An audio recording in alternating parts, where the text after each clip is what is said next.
Hello, welcome back. Craig Peterson here on WGAN and, of course, live streaming as well.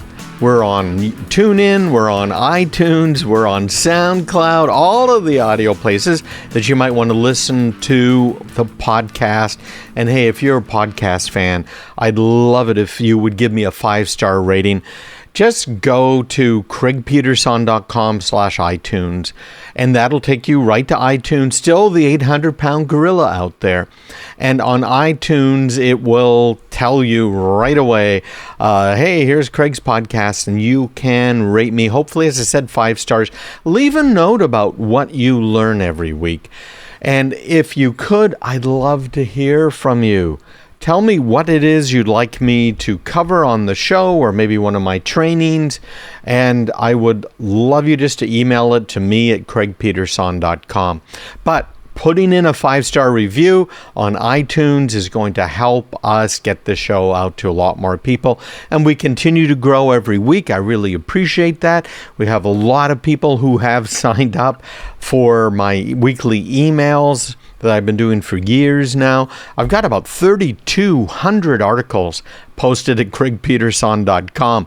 Let me tell you, there's articles about almost everything there, including all of my latest podcasts.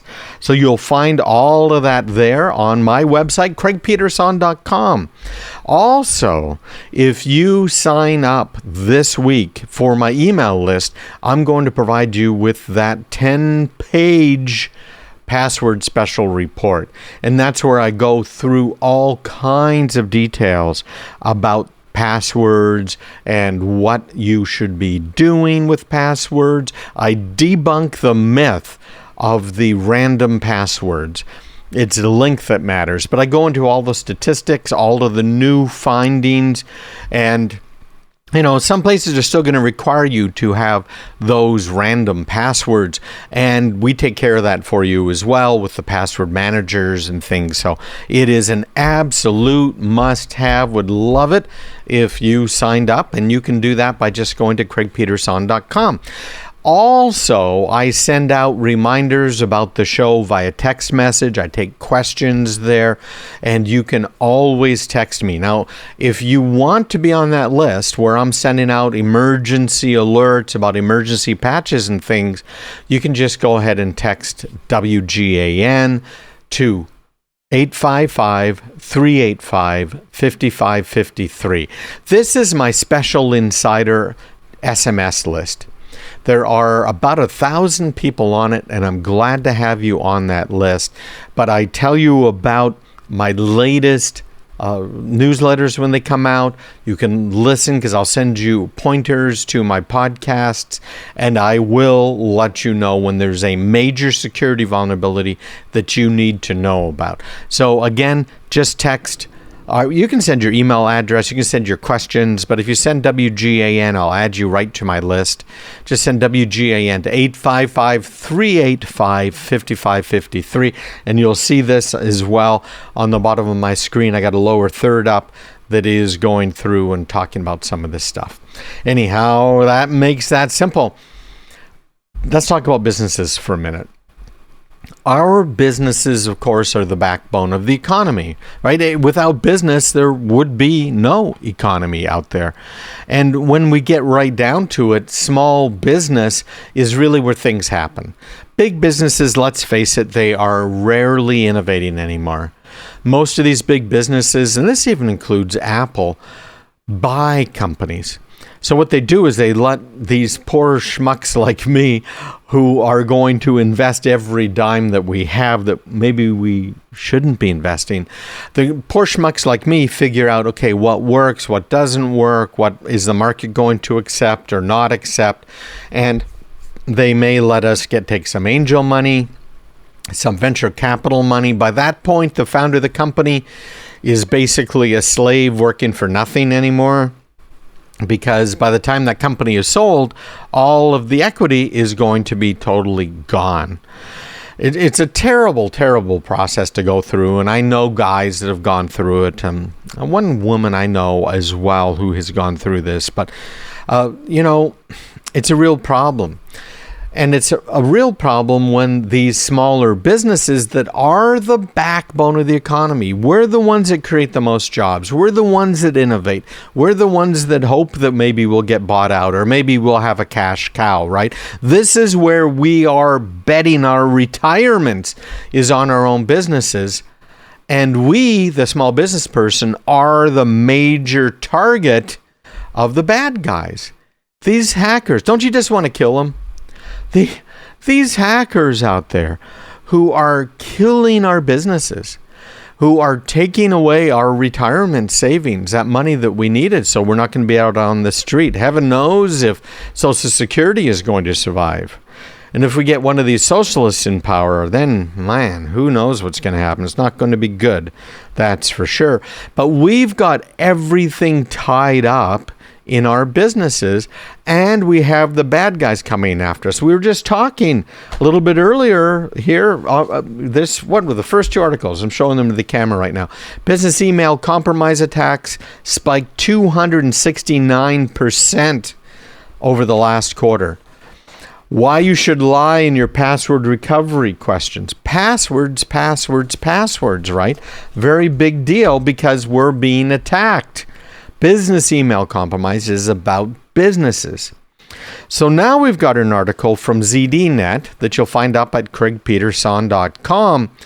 And it's saying that 76% of U.S. businesses, I'll pull this up on the screen for those people who are watching live or in replay, but 76% of U.S. businesses have experienced a cyber attack in the last years.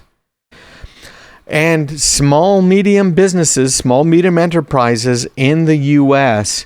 are a favorite attack target for the cybercriminals. This is absolutely huge. The Ponemon Institute, these are guys that study these trends in the computer world. They study these trends when it comes to cybersecurity.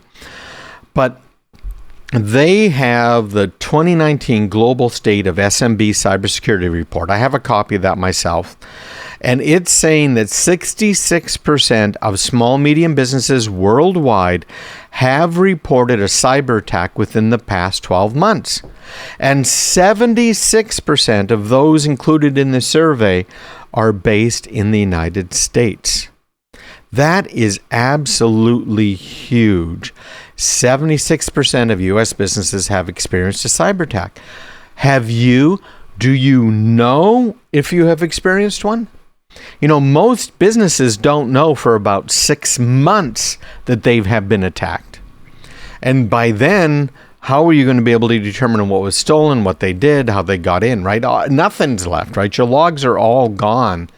Versus when we're doing this for companies that have requirements, federal government requirements and others, right, for whether they're military or financial or medical practices, we know usually within 6 hours. And it is not just do we know within 6 hours that they've been attacked, but if they've been penetrated, we know it, and we've backed out any viruses or other malware that's penetrated in all within 6 hours versus 6 months, which is the norm in the U.S. So it's 6 months when you're using some of this, you know, the Norton software, some of these other pieces of antivirus software, they just don't work.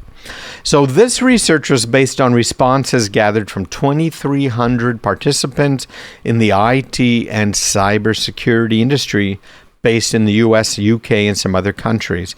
So they're saying that for the third year in a row, SMBs are reporting a significant increase in cyber incidents. This is absolutely amazing. 69% of businesses in the US, 69%, so let's say 70%, let's round it up. 70% of businesses in the US say that they have lost sensitive corporate or customer information within the last 12 months. 63%. That is huge. And I can tell you that it's got to be true, because we are seeing more and more businesses coming to us that need help because they have lost their intellectual property or they've lost their customer information. Now, that 69% of businesses that have lost sensitive corporate or customer information, that 69% figure, it is an increase of 50% from 4 years ago. So it is going up, it is getting worse, and unfortunately, most people don't know what to do. And I understand it, right? Because you're hearing these ads, you're seeing these ads, you're being told that you're being taken care of, but you're not. It's a very, very big deal. So, if you had your suspicions about whether or not your security was good enough, I can say, with a fairly high degree of certainty, it is not. Okay. Your security probably needs some help. So 45% of respondents said that their organization's IT posture is ineffective. And 40% said there's no form of incident response in place to deal with the aftermath of a breach. So if you're one of those companies that does not have an effective cybersecurity policy in place, which means multiple layers of security, it means logging, it means people looking at these alerts, well, you're not abnormal. Because 45% of the respondents said they don't either. And you know what? The 55% that said that they did have an effective cybersecurity policy and procedures in place, they're lying, right? Many of those are lying. It's just not true. So keep that in mind, right? You're not alone there. You can get started. You can take care of these sort of things. The most common forms of cyber attacks that SMBs are facing, this is again according to the Panama Institute, phishing, right? We talked about that already this show. Compromised or stolen devices and credential theft. Stolen devices in particular are a problem in that a lot of employees are BYODing, bring their own devices to work. And smaller companies probably aren't investing in the handsets for employees, so you can't ring fence the security. There's a lot to talk about. If you have questions about this, as always, you can just email me at craigpeterson.com. Be more than glad to talk to you about this stuff. Send you a couple of emails, send you some of the reports you might have, etc. Just me at craigpeterson.com.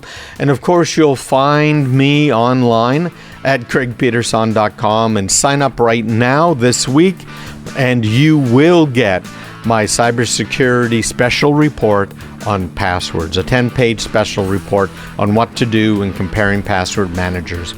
You're listening to me on WGAN Radio, online, craigpeterson.com/YouTube, or even Facebook.